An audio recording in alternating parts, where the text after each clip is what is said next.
It is time for headphone highlights. I'm not going to read that. Headphone highlights. We are approaching the end of our journey of the planar magnetic headphones that I own and have here at the house. And because of that, kind of saved, I'm not going to say the best for last, but certainly the most interesting for last. And just maybe the prettiest, coolest, sexiest. So we'll start today with introducing you to these ginormous cans. These are the GoldPlanar GL2000s. Check those out. Ooh boy. Them some fancy ones. Very, very pretty. Look at that pattern on the grill there, on the cup. You got GL there on the bottom there. Move it this way so you can see. GL Gold. Other side mirrors it. Stop talking about the frickin'... She's fine. Kasumi's fine. It's okay. So, GoldPlanars. They're known for their planars.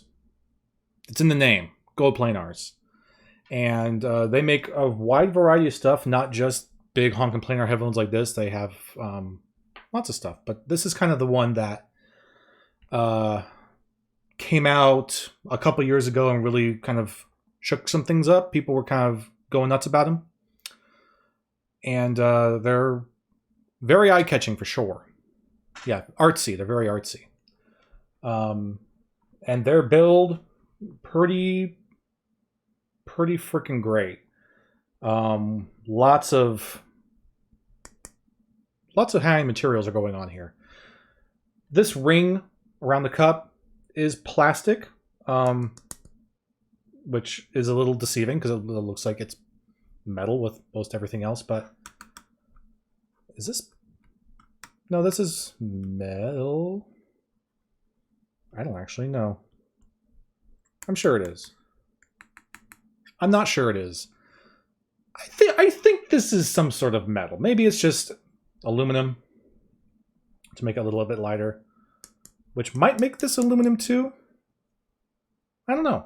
I don't actually know. Interesting. I thought I could tell just by feeling it, but whatever. You got metal, maybe plastic construction. If it is plastic, it's really high quality stuff. You know what it is? No. You know what it is? What is that stuff called? Damn it. It's probably an aluminum alloy. The kind of metal that when you snap it and you break it, it has like almost this powderiness to it. Like it's a really compressed powdery metal. That's what I think this is. It's some sort of like lightweight aluminum alloy. I think. Whatever. Anyway, you got whatever that is. The ring around the cup here, this bracket here, and then the headband, which is this one solid piece of metal, which is a clicking adjustment. I don't know if you can hear this very well. Yeah, I should be able to hear that. And it's a real solid click to adjust. It takes quite a bit of force to knock it into the next slot. So it's going to stay, which is nice. You don't have to worry about it flopping around. And you'll notice that wherever it is making that adjustment, wherever it's snapping into, is actually in the headband. So you're never going to see it. So you're never going to have that kind of unsightly look of, like, oftentimes, like we've seen with some of the other headbands, the inside having like scratches as a result of constantly adjusting it. Because that's all happening in here somewhere. You're never going to see it. So that's nice. This portion here is extremely soft. It's very bulky, admittedly, but it's very soft. it's a faux leather of some sort, protein leather, whatever. But it's soft, very squishy. The pads, these come with 2 sets of pads. The pads that they come already equipped on them are, I think they're like a sheepskin leather, I believe. They're really, really plush and nice and wonderful, but the perforated pads that they also come with, which are like a protein, they might even, I don't know, they might actually be, I'm not sure if they're real leather or not, but these leather pads are perforated on the outside.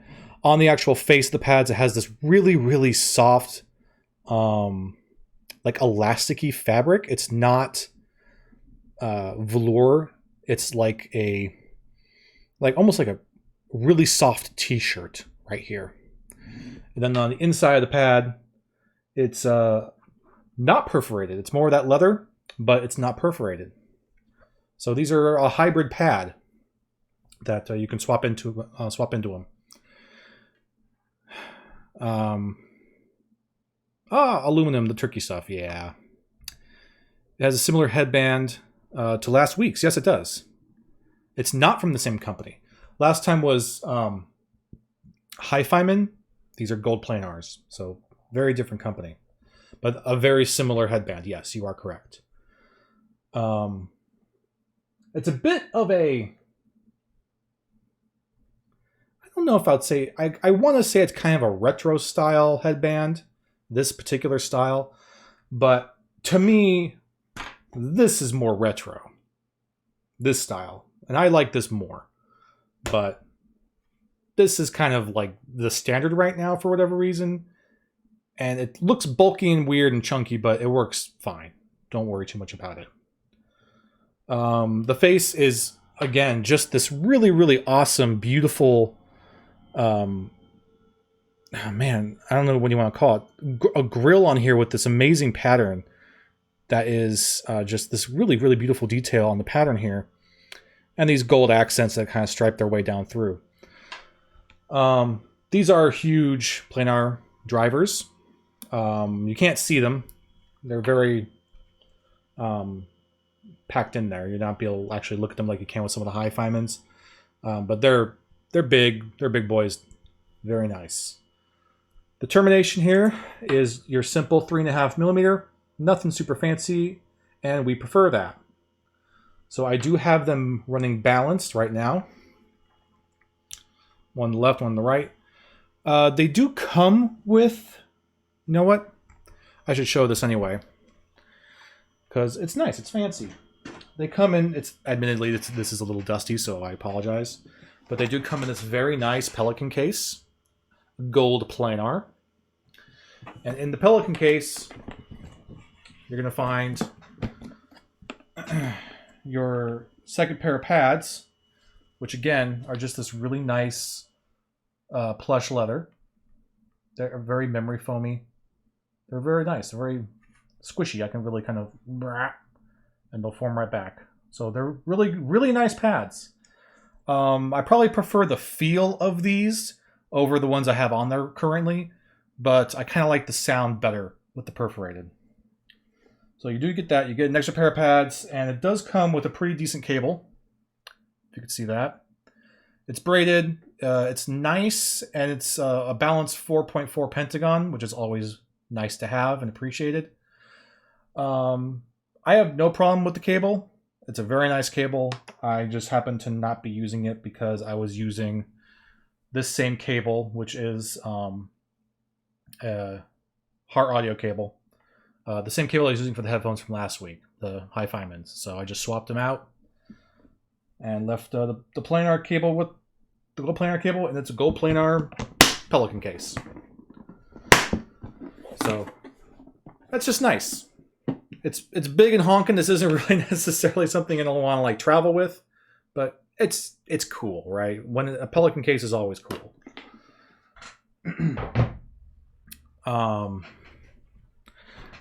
So yeah, they're built really, really well. I mean, you don't really see any section of the headphone that is maybe like they you know, skip some corners or whatever. It's just very well built. It's very solid. So the comfort and the clamp, by the way, is not too awful. Well, whatever. That's part of the comfort. That is also part of the comfort. So the comfort. Sorry, I'm a bit scatterbrained today. So these are big honkin' planars. They're very heavy. They're as heavy, if not even perhaps more heavy than the monoprice M1060s, which were the ones that gave me a headache. So they are heavy. But I can tell you, it is a very different story, a very different experience wearing these than it is with the M1060s. This big honkin' headband is only barely touching my head. It's not, the weight of this thing is not pushing downward. I'm not getting a lot of weight on the top of my head. Where I'm getting weight, where I'm getting any kind of force is in the clamp. These are not particularly clampy headphones. I still would say they have less clamp than the Sennheisers do. But it's just the way that it does clamp on you and the way that these pads form with that clamp, it creates enough pressure that it keeps the weight off the top of your head.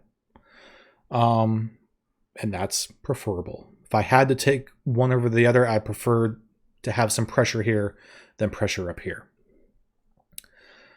So in no way is it as fatiguing for me to wear these as it was with the M1060s. I've been wearing these all week and it's been very, very pleasant, very comfortable, totally fine. That being said, as you can see, they're really, really large oval shape drivers and an oval shaped cup here. That's a lot of surface area. In particular, the portion right down here at the very end where your cable plugs in, my ear right now is here, okay? So I have all this space going down here below my ear. Right here at the very bottom of the headphone is my jawline. So that could be a really sensitive area for a lot of people. And as someone who has a little bit of TMJ, it sucks. It is a little, it can be a little unpleasant. If I'm sitting here and chatting with you like I am, I could feel a little bit of, I don't want to say fatigue, but I could tell it's a little irritating. Just having that pressure right here right on my jawline like that kind of sucks. But sitting by myself here in front of the screen, doing my daily whatever, or listening to music or playing video games, it's a non-issue. It's fine. But that's something to be aware of. It's a lot of surface space on the side of your head, and the bottoms do reach down to, for me at least, that jawline. So be aware of that. Otherwise, very comfortable. The pads are pretty breathable. I don't feel like they've ever gotten really hot for me. And the headband is, again, totally fine, despite how chunky it looks. So the comfort's really nice. I'm not worried about the comfort at all. Our patent pending cloud comfort scale, I would put these I mean, they don't clamp as hard as the Sennheisers, but they do hit you a bit more on the jaw than the Sennheisers do. So I'm going to probably have to put them just a tiny mark below the Sennheisers. I mean, and also the Sennheisers are just significantly lighter than these. So I'm going to say they're a 5.5, maybe a 6. With the other pads, they probably would be a 6 because those pads are just a lot softer, a lot more comfortable than these hybrid ones. Not to say that these aren't comfortable, they're perfectly fine, and I do prefer these over the others. So yeah, 5.5 comfort clouds, very good. 5.5 is good, very good. Um, so sound. Last time I gushed and gushed and gushed about how intimate and crazy fast and crazy detailed those hi-fi were, and I loved them for that. This is going the other direction. Everything with these headphones is huge. These headphones create a tremendous amount of space between you and the sound. I'm not saying soundstage necessarily. There is some soundstage, but it's not huge. It's not even, I would say, as much soundstage as you would get out of the Argons. But the way that they utilize the soundstage that they have, and the way that this headphone decides to pick up the frequencies it is aiming for, it just makes like there's a lot of airiness and space. The low end is, as we talked about last week, low end on those hi-fi are incredibly tight. Super crazy fast low end with like zero roll off, zero rumble. These kind of go the other way with that. There's a lot of rumble happening here. And that's not to say it's super veiling rumble. It's not a very intrusive roll off. It's very clear, very detailed low end, but it does have this very low, impactful grumble with the bass that will stay there and really give you this sense of enormity. So it might not be as fast and snappy as the hi-fi were, but with this is more like, well, the hi-fi were amazing at crazy fast screaming power metal guitars. This is great for like movie soundtracks or game soundtracks, scores. Epic music in these is exceptionally epic because of that sense of enormity for everything. There's just this huge impact with the low end, and it just resonates, and it's really satisfying. The mid-range it's there. I'd say it's probably a little recessed. Not that you're not getting any mid-range detail. I still get really good crystal vocals out of this, so like the high mids are still really nice. But I would say that the rumble in the low end, it doesn't interfere with the mid-range, but it does take a precedent to the mid-range. It's more present than your mid-range. It's not layering over it. It's just more in your face. Here's your low end, then there's your mid-range. So, and I think that again helps with this sense of space and this sense of enormity and this sense of impactfulness, because where your low end sounds closer to you than your mid-range does. Your mid-range sounds like it's out here. That's where that space is coming in, and the low end is like almost like it's there with the mid-range at first and then rumbles towards you and then rolls back away. That's really the sensation you get from it. Your high end's very nice and clear and brilliant. It's not super bright. It's not. I never experienced anything that was sibilant. But sometimes some of the highs did get a little sharp. But that was extremely rare. Only in some of the stuff that I know will really test that did it ever kind of get to that point. And even then, it wasn't enough for me to like go, and then throw them off my head. It was barely even enough for me to slightly wince at, and it was only for just a split second. So I wouldn't say they're sibilant. They're just they can hit some really high highs. So lots of crazy good dynamics going on here, and they've reached really, really far on either end. But yeah, man, the sound is just, it's so huge, and it's just a weird sensation because they don't have, like I said earlier, they don't have crazy wide soundstage. So it's not like that's not like what we were getting with the HD 800s, the 800XXs,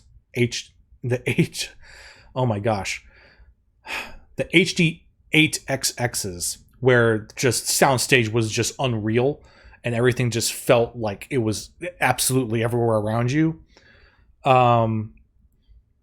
These make everything sound enormous, but also like a kind of forward facing and here around you, not way the heck out there, but here. So it's just a really interesting sensation to have this enormous space with also not feeling like you're in a huge mausoleum. So very, very nice, very, very impactful. They do tend to be a bit on the warm side, so they're pretty comfortable, pretty smooth, and that's probably a result of all that really impactful rumbling low end.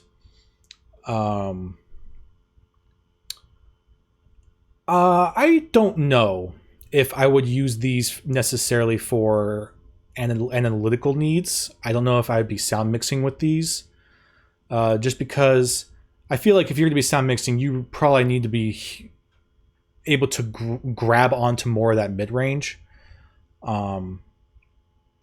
So these are more just like, you want to have a really, if you want your really epic music, or maybe even your really epic games to sound more epic, that's where these really shine. Hugeness, massiveness, epicness. That all that really shines and really pops heavily.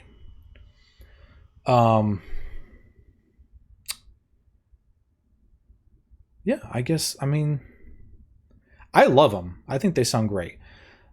That being said, there was a bit of a issue with these, at least in their first run, when the big popularity came out, where there seemed to be a bit of quality control, where some people were getting the headphones and they just were not doing what their other people are saying they're doing. Like, completely, people's opinions were crossing like this.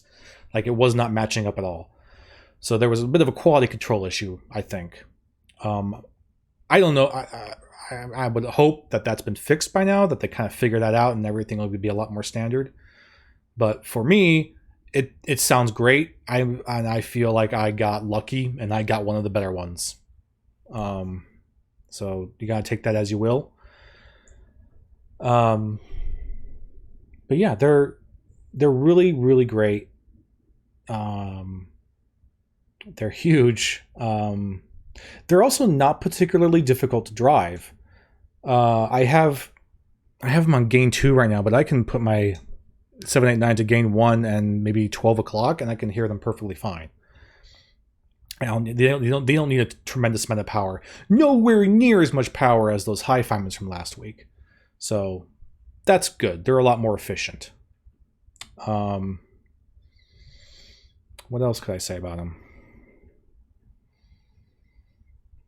They're just nice. They're really nice. They're, they're very well built. They look really, really pretty. They sound epic and cool, and they're pretty darn comfortable. So they're a really good package, and probably one of the better performing headphones that I have. Under, I don't even remember how much these were. I think they were like $600. Does that sound right? And I'm gonna have to look it up. You're gonna have to endure while I check this up real quick. GL2000s. Yeah. So I think I got them at a bit of a discount when I bought them. I think they're more like 500. So at 500, they're one of the better performing headphones I own under $500. I think that's very, very easy to say. So they're great. They're awesome. If you do decide to get them, I hope you get the good version. I hope you don't get the crummy one that people are complaining about. So there's that. GoldPlanar GL2000s. Cool stuff. And very like audiophile, right? I mean, the aesthetic here is very audiophile. So, but I like that. I like it that way. Okay, let's hop back over to the game. Boop.